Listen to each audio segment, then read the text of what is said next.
So what I'm doing here is I'm cleaning up the artwork, strengthening the lines, because originally when I first projected it from the projector, it wasn't as clean.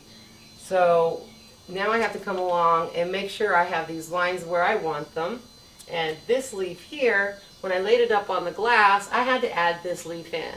And I just drew that freehand, and now I'm going to clean that up also, because there was a scratch in the glass. So this way I can hide it when I etch it. And these lines are very important as far as anticipating how it's going to be done when I sandblast it. So each one has to be dark enough. I'm darkening it because when I go to put it on the glass, the pressure resistant vinyl is actually covering the glass, and I transfer it to that. When I do that, it has to be able to transfer so I can see it. And so the pencil needs to be fairly dark, and so I just add the lines and I darken the lines of everything that I want. I've cut this paper with this knife here, and it's sort of a triangle shape. I just cut a V and fold it back, and that allows me to put a piece of tape over it in that spot, and it holds the artwork securely so that I have it all in alignment exactly where I want it, and it's not going anywhere. You want to put a couple of pieces of tape, just to secure it so it doesn't shift. And then you're ready to transfer it. The artwork is already on the back, and you just you can see the lines through the tracing paper, and then you just trace over everything and transfer it onto the pressure resistant vinyl that's already on the glass here. So this is what I've transferred, and some lines aren't as dark as I want them to be, but they're pretty much there. It's not as accurate looking or dark looking as the one I just traced, but it's enough there that I can see what I'm doing. You can see that sometimes it's light, so I'll just come in and sort of darken those lines up with my pencil. So I just put this line here, and it has a T to tell myself which side I'm going to blast first. So there's the cut line is to the inside of it. I put this to the outside of, this is my first side to blast, this will be my second side to blast. And that way when I'm in the sandblasting booth, I don't have to think about which is going to be pulled next. Okay, when you go to cut, you have to hold the knife just so. You want to sort of be able to roll it through your fingers when you need to. And also you need to be able to roll your hand, your wrist, to be able to flow with your line. Basically, you're not pressing down hard. You're just getting the depth of your vinyl and pulling it. And that way you can get some nice flow to your hand and a nice accuracy on the cut.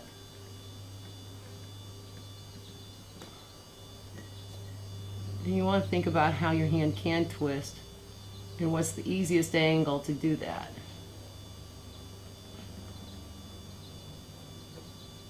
And then come back for the stem. So that one tells me that's got this leaf that's folded, and the next one will be etched in the next one.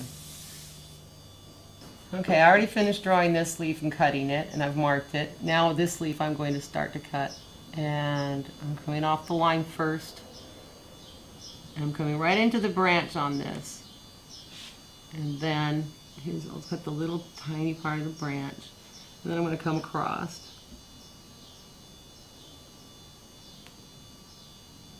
And you kind of have to roll the X-Acto knife in your fingers to get a good clean cut. You can't just think you can pull it, especially, it wants to be, it's a straight knife. So it's up to you to roll it in your fingers. Now I see that this is in front. I want to put it like this. I already start at the top of this one. There's my T. So now I go to the next one. Okay, all this area has been cut. So I'm lifting out the pieces that are going to be etched first. Anyway, you want to make sure that every bit of your cut is lifted. Kind of get the knife under there at an angle, sort of flip it, and then pull. Now, all these other pieces have been cut underneath it to come across it, and they'll have to wait till I blast it. First I blast this one, then I blast this one, because it's overlapping this one, so and this is next, and then this being the third one, because they all overlap. Whether you're doing a shade etch or a carve in glass, it has to read as such so that it has that dimensional look. So you have to anticipate just exactly how you're going to approach your etching to get the best effect of a three-dimensional look.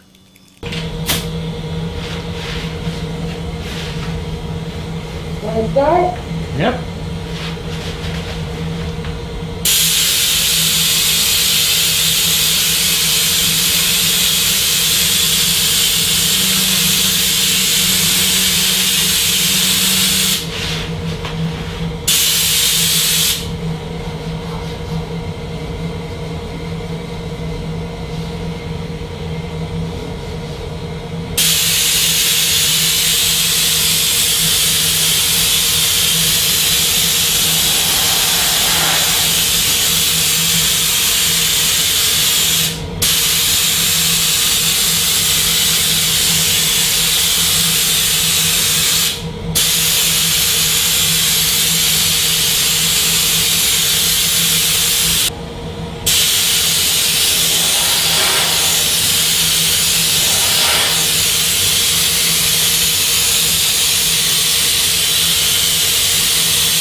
I just completed the first blast, which is pretty plain and simple and not a real challenge, just to make sure that you don't miss any residual glue spots. Sometimes I had to stop and rub it. Sometimes the artwork didn't peel up, the vinyl didn't peel up as well as I thought it would, so I went ahead and cut it a little bit cleaner.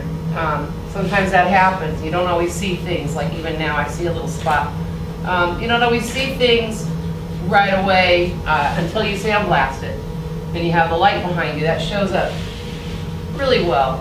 So I'm going to tell myself I need to blast that right there on this tiny little spot. And I saw one earlier, there's one there. And constantly kind of making notes to yourself as to how to do a perfect job. So I'm going to go to the second step. And I've got to peel all these pieces. So I have a lot to peel right now. And I'm going to just go ahead and do that. Second half, you can see. You have to be really careful about different materials stick more than others. This is pretty good, but some are better. Some are awful, especially in the summer heat. You heat it up, you have a glue problem. Right here is the scratch.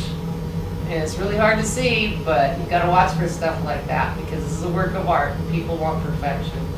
So that's where I had to add the leaf because of that scratch.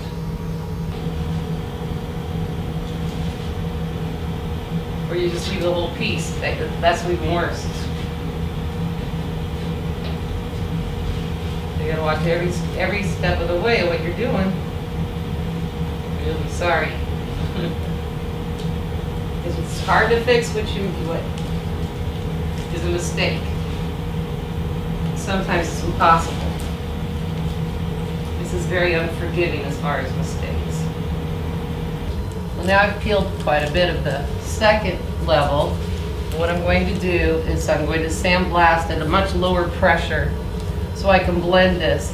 This area will be faded out. This will be heavier.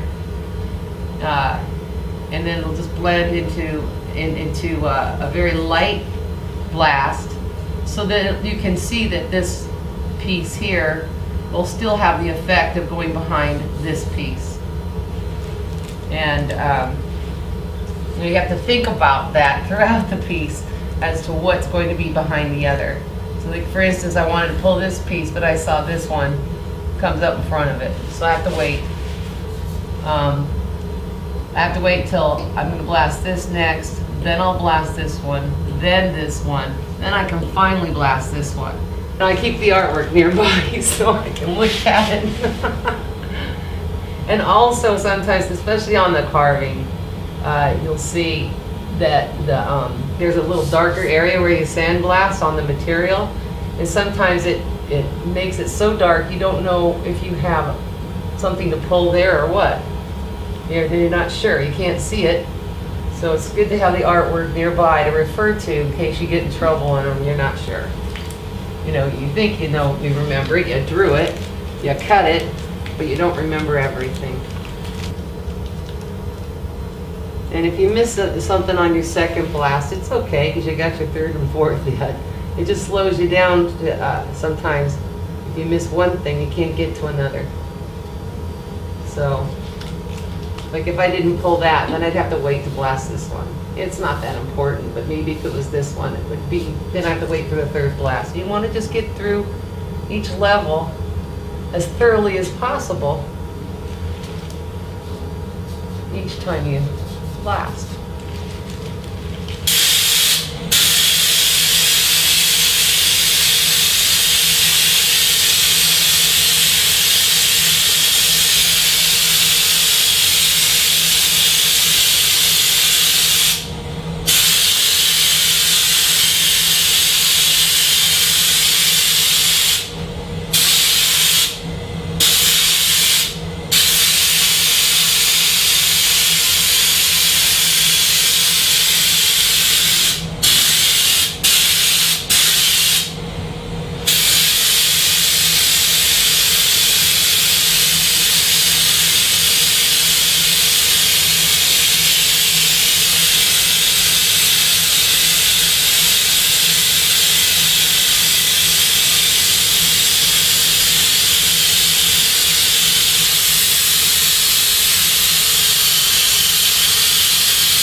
This is the finished piece. Most of the obscurity is up in this area. The building code required this wall to be opened up and allow a window for natural light. And what it did is it took the privacy away from her neighbor. And now we've got that mostly obscured on that side. We've got a little obscurity to carry the design down in here. And we left the clear area for a view. And it has an absolutely spectacular view. This is the leaf you saw me sandblast. I blasted it heavily here, and then I pulled the other half, faded it out into the heavier edged area, so it gives a feeling of perspective that the leaf has a little bit of distance. Same with the stem. You want that behind there. It fades so that it feels like one piece is behind the other.